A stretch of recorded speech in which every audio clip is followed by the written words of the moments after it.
We remember on this day in the old rite St. Peter Chrysologus, and in the new calendar St. John of Damascus. There is something common to the two. They were great theologians and had a power when it came to the Word. St. Peter Chrysologus has in his nickname Chrysologus something of that. Chrysos is gold, Logos is word. Similar to St. John Chrysostom, Stoma is mouth.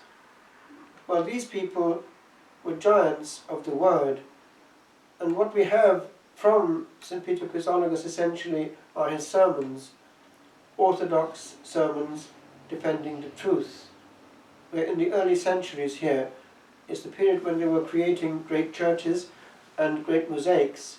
He was close to Ravenna, and he was from Imola, which is only about 30 kilometers away. St. John Damascene is slightly later in time, a century or two, and he was son of somebody who had been important in the accounts of the regime of the time, which actually was heavily Islamic.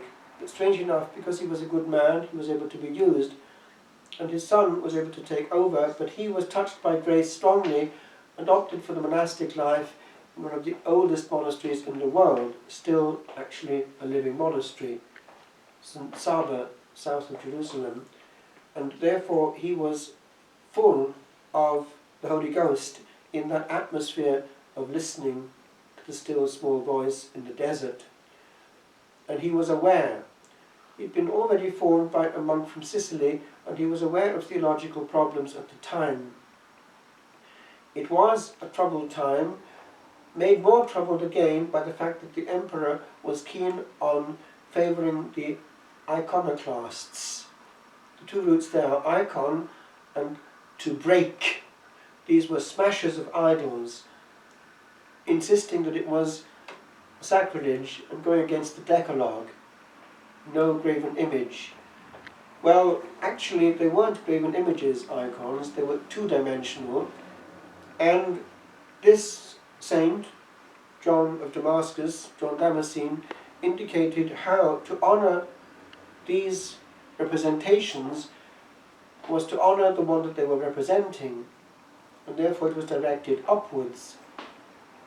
And moreover, it was a logical consequence of the incarnation, where the material and the visible contained the immaterial and the invisible.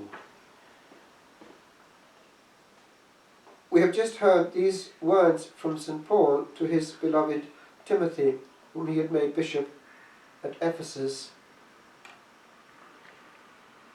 The time will come when men will not listen to sound teaching, but with ears itching will pile up for themselves teachers who suit their pleasure. They will turn their hearing away from the truth to fables. And then he goes on that he must not be swayed and must be strong in his preaching. That would be very good advice for our times.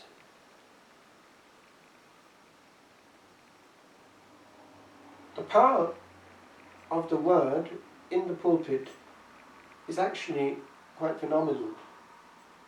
I remember over the years being dramatically at times swayed by something that came from a sermon. Not always in this country actually, or England or Wales, but mainly in France, where the art of teaching was cultivated, and they lasted between a quarter of an hour and 20 minutes, and they said things clearly and well. The people wanted it. And there, the celebration, either on a Saturday evening or on a Sunday, would not be less than an hour long. It would be fully sung, usually with either a second priest or a layperson animating, as they say, the liturgy, in such a way that it was always celebratory, and they weren't looking at their watches.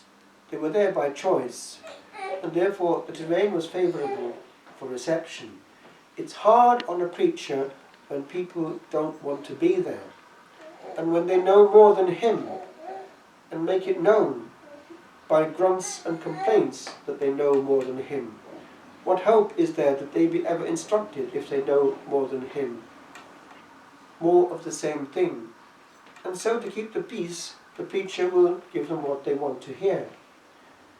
And they'll be stuck in their rut until the judgment day, when it all comes out in the wash. Unfinished business.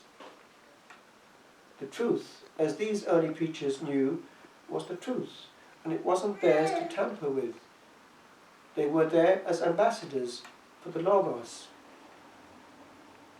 I happened to be, just by chance, hearing something that years ago I had done with Father Owen Gorman up in Downpatrick.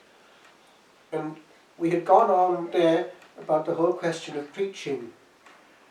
And it was for EWTN, I think. We were addressing the issues of how one handles homiletics. And I noticed that he was coming from exactly the same angle as I was. We both waited for a word before the Blessed Sacrament, in such a way that we weren't giving ourselves in preaching, but transmitting what was his. And Owen Gorman, by the way, is well known for not mincing words. Oh, that we had preachers of that nature in our pulpits in Ireland. We would have less of what old Nick wants. For he uses now the pulpit of the box, the goggle box and now the voodoo box. And look how successful he's been in the United States. A massive, very well orchestrated way of actually disenfranchising the whole American nation. And if that goes, that's the end of democracy on this planet. Old Nick is very, very clever. And we can't see who's behind it. Truth. And have you noticed, by the way, that truth is calm? Have you noticed the way that, for instance, Donald Trump doesn't raise his voice? He says what is happening and lets the truth stand up on its own feet. And that's far more convincing than nasty words. Remember that next time you get into an argument. For after all, in the last resort, we're only here once. And one thing we can do, which these saints did do, is wherever we go, give an atmosphere of truth in charity. One last thing. The problem is that if we're up against someone who doesn't want to hear the truth, the problem is there. Don't get into his game. Don't lose your dignity. The truth is able to defend itself. And if the person is nervous, he's betraying himself. He's not on the side of the truth.